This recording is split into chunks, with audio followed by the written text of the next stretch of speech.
ઘનશ્યામ મહારાજની જય, હરે કૃષ્ણ મહારાજની જય.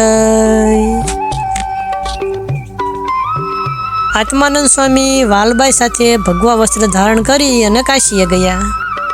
ત્યાં હરબાઈ નામે એક વૈરાગ્યવાળા બાઈ એમને મળ્યા. પછી એમણે આત્માનંદ સ્વામીનું દર્શન કર્યું ને એટલે એમને પણ ધારણા થઈ, એટલે સ્વામીની સાથે રહ્યા. એ બાઈએ પણ ભગવા વસ્ત્ર ધારણ કર્યા અને ત્રણેય જણા અહીંયાથી ચાલ્યા. ત્રણેય જણા ગોકુળ મથુરામાં આવ્યા.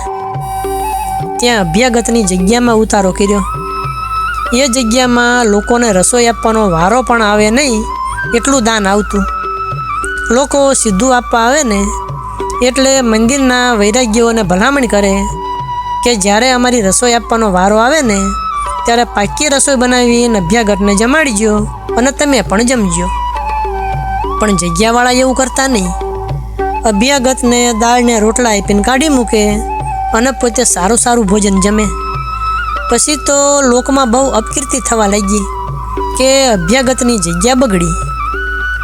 એવામાં આત્માનંદ સ્વામી અને બે ડોશીઓ ત્રણેય જણા જગ્યામાં આવીને ઉતર્યા. આત્માનંદ સ્વામીએ પગે ગોળના પાટા બાંધ્યા. તે માખીઓ બણબણવા માંડી અને એ જગ્યાના સાધુ આવ્યા ને ત્યાં એમણે તો એમના રૂટીન મુજબ કાચું સીધું આપ્યું અને રજા આપી કે હવે તમે અહીંથી જાઓ. પણ આત્માનંદ સ્વામી તો અહીંયાથી ઉઠ્યા નહીં. પછી સાંજે મંદિરમાંથી સાધુ આવ્યા. તો સ્વામીને પૂછ્યું કે તમે હજી કેમ જતા નથી? આત્માનંદ સ્વામી કે હું માંદો છું તે હું અહીંથી જવાનો નથી. એટલે વૈરાગીએ હાથ ઝાલી અને ઉઠાડવા માંડ્યા. આત્માનંદ સ્વામીએ રાયડું પાડી. તે મહંત સાંભળી ગયો. મહંત પેલા વૈરાગ્યોને કે રહેવા દો એ ભલે અહીંયા પીડ્યો. પછી એ જ દિવસે બધા વૈરાગ્યો અને મહંત એમણે ભેગા થઈ અને એમને પોતાના જમવા માટે દૂધપાક અને માલપુવાની રસોઈ બનાવી. બધાને જમવા બેઠા તે દૂધપાકને માલપુવા પીરસ્યા. પછી મહંત આવ્યો અને આત્માનંદ સ્વામીને ઘણો આગ્રહ કરી જમવા તેડી ગયો. એમને પણ દૂધપાક અને માલપુવા પીરસ્યા. આત્માનંદ સ્વામી કે આ શું છે? મહંત કે દૂધપાક છે. સ્વામી કે આમાં તો જીવડા છે. આ સાંભળીને સર્વેએ જોયું ને તો દૂધપાકના વાસણોમાં કેટલાય જીવડાઓ જોવામાં આવ્યા. ચોખાના બદલે ઈયળો દેખાય. પછી તો બધાય લોકોએ ભેગા થઈ અને દૂધપાકને જમીનમાં દાટી દીધો. રાત્રે કોઈ જમ્યા નહીં અને વાળું કર્યા વગર સૂઈ ગયા. હવે આ બાજુ આત્માનંદ સ્વામી, હરબાઈ અને વાલબાઈ ત્રણેય સવારે વહેલા ઉઠી અને અહીંયાથી જતા રહ્યા. સવારે જગ્યાવાળાને ખબર પડી કે આત્માનંદ સ્વામી તો જતા રહ્યા છે. પછી મહંત કે એ કોઈક મોટા પુરુષ ખરા. આપણામાં ખોટ હતી ને એને ટાળવા માટે અને આપણને શિક્ષા કરવા માટે આવો પરચો બતાવ્યો છે. હવે ત્રણેય જણા અહીંયાથી વડનગર અને વિસનગરમાં આવ્યા. 8-10 નાગરના ઘરોમાં સત્સંગ થયો. પછી અહીંયાથી અમદાવાદ આવ્યા. ત્યાં પણ નાગર બ્રાહ્મણોના 10 ઘરોમાં સત્સંગ કરાયો. પછી અહીંયાથી ચાલ્યા તે મછિયાવ આવ્યા. મછિયાવમાં ભરવાડોને સત્સંગી કર્યા અને દરબારમાં બાઈને સત્સંગ થયો. પછી અહીંયાથી ચાલ્યા તે રાજકોટ ને આજુબાજુના ગામોમાં સત્સંગ થયો અને ત્રંબા તો આખું ગામ સત્સંગી થયું. ત્યાં જુક્તાનંદ અને મુક્તાનંદ એ બે સાધુ કર્યા. એમાં જુક્તાનંદ સમાધિવાળા થયા અને મુક્તાનંદ અનુવૃત્તિવાળા થયા. ત્યાંથી 5 જણા ચાલ્યા ને તે સતરાહા ગામમાં આવ્યા. ત્યાં રામાનંદ સ્વામી એકવાર આત્માનંદ સ્વામી ભેગા થઈ અને શ્રીરંગ ક્ષેત્રમાં ગયા. ત્યાં દીક્ષા પામી પાછા આત્માનંદ સ્વામીની પાસે આવ્યા. પછી ચાલ્યા ત્યાં કાનમમાં આવ્યા. કાનમમાં એક સારંગ કરીને ગામ છે. ત્યાં ભાઈ રામદાસજી હળ ચલાવતા હતા. રામાનંદ સ્વામી કે અમારી ભેળા આવશો? એટલે એમણે તરત જ કીધું કે હા. એમ કહીને હળ મૂક્યું અને રામાનંદ સ્વામી ભેગા ચાલી નીકળ્યા. રામાનંદ સ્વામીએ એમને સાધુ કરીને ભાઈ રામદાસજી એવું નામ ધારણ કરાવ્યું. પછી ફરતા ફરતા તળાજા આવ્યા. તળાજામાં રામાનુજની જગ્યામાં રહ્યા અને અહીંયા સર્વે ગ્રંથ ભણી લીધા. પછી રામાનંદ સ્વામીના મનમાં એમ થયું કે હવે આ રજા આપે ને તો ઠીક, આપણી મેળે અહીંથી નીકળી જવું એ બરાબર નહીં. પછી થોડાક સમયમાં બાવાએ ઘર માળવા માંડ્યું. તે રામાનંદ સ્વામીને બોલાવીને કે તમે આ વળિયું આપવા માંડો. એટલે રામાનંદ સ્વામી અણીવાળા પીછા પહેલાં આપે. બાવો કે આવી ઊંધી વળીઓ કેમ આપો છો? થડનો ભાગ તમે પહેલાં આવવા દો. છતાં પણ રામાનંદ સ્વામીએ તો પીછાવાળો ભાગ પહેલો દેવા માંડ્યો. પછી તો બાવો ઘણો ખીજાણો. સ્વામીને કે આવી અવળી ક્રિયા કરવી હોય તો મારી જગ્યામાંથી જતા રહો. એટલે સ્વામી અહીંયાથી ચાલી નીકળ્યા અને ફરતા ફરતા ગિરનાર થઈને સત્રાહામાં આવ્યા. ત્યાં આત્માનંદ સ્વામી વગેરે 5 જણા અને હરબાઈ અને વાલબાઈ 2 ડોશીઓ એ 7 જણા ચાલ્યા તે મેખાટીંબી ગયા. ત્યાં આયરો સત્સંગી હતા ને ત્યાં રોકાણા. એ સમયે ધ્રાફામાં માર્ગીનો મેળો થતો હતો. તે મેખાટીંબીમાં આયરો ઉપર કંકોત્રીઓ આવી. આયર કે અમારા ગુરુને કંકોત્રી આપો. એટલે કંકોત્રીવાળાએ આત્માનંદ સ્વામી અને રામાનંદ સ્વામીને પણ કંકોત્રી આપી. પછી આત્માનંદ સ્વામીને રામાનંદ સ્વામી આયરોને પૂછ્યું કે મેળામાં અમે આવીએ? આયરો કે હા, તમારે તો આવવાનું જ હોય ને, એટલા માટે તો કંકોત્રી અપાવી છે. પછી મેળામાં જવાનો દિવસ આવ્યો ને તે રામાનંદ સ્વામીને હીરકોરના ધોતિયા અને લાંબી ચાળનું અંગરખું પહેરાવ્યું અને માથે નગરનું ઊંચી કિંમતનું ધોતિયું બંધાવ્યું. આવી રીતે ભારે વસ્ત્ર ધારણ કરાવ્યા અને કેડે ઢાલ ને તલવાર અને હાથમાં સાંગ દીધી.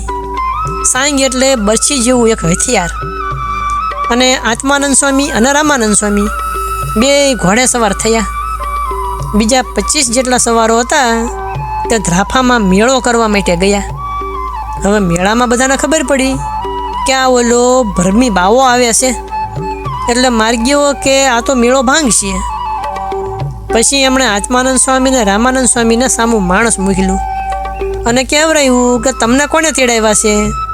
વગર તેડે આવો છો, માટે પાછા જતા રહો. આત્માનંદ સ્વામી કે અમે પાછા જઈએ એવા નથી. રામાનંદ સ્વામીએ પણ કીધું કે અમે પાછા ખસવાવાળા નહીં. જો આ રહી કંકોત્રી અને અમે તો 100 સમા અને 1 પારોઠા એવા છીએ, માટે પાછા તો નહીં જઈએ.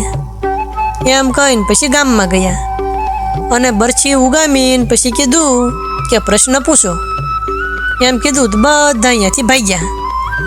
પછી રામાનંદ સ્વામી અને આત્માનંદ સ્વામી કે લાવો અમને જમવા માટે તમે જમવાનું લઈ આવો.